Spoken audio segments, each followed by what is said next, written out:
പഠിക്കണേ വാപ്പമാരെ, ഒരിക്കലെങ്കിലും ഒന്ന് വായിച്ചു നോക്ക്. എങ്ങനെയാണ് മക്കളെ വളർത്തേണ്ടത്? ഒരു വാപ്പയുടെ ക്വാളിറ്റി എന്താ? ഒരു വാപ്പയുടെ യോഗ്യത എന്താ? ഒരു പിതാവെന്ന് പറഞ്ഞാൽ എങ്ങനെയായിരിക്കണം? യാക്കൂബ് എന്ന് പറയുന്ന പിതാവിന്റെ ചരിത്രം അവിടെ നിന്ന് വായിച്ചു നോക്ക്.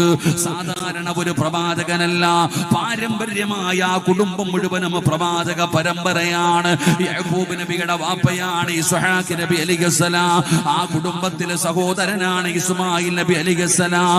അവിടുത്തെ വാപ്പയാണ് മഹാനായ ഖലീലുല്ലാഹി ഇബ്രാഹിം നബി അലൈഹിസ്സലാം. ഇബ്രാഹിം നബി, ഇസ്മായിൽ നബി, ഇസ്ഹാഖ് നബി, യാക്കൂബ് നബി, യൂസുഫ് നബി, സുലൈമാൻ നബി, അയ്യൂബ് നബി, സുലൈമാൻ നബി, യൂനുസ് നബി, പടച്ചവനെ ദാവൂദ് നബി അലൈഹിസ്സലാം, സുലൈമാൻ നബി അലൈഹിസ്സലാം, മറിയം ബീവി റളിയല്ലാഹു തആല അൻഹ.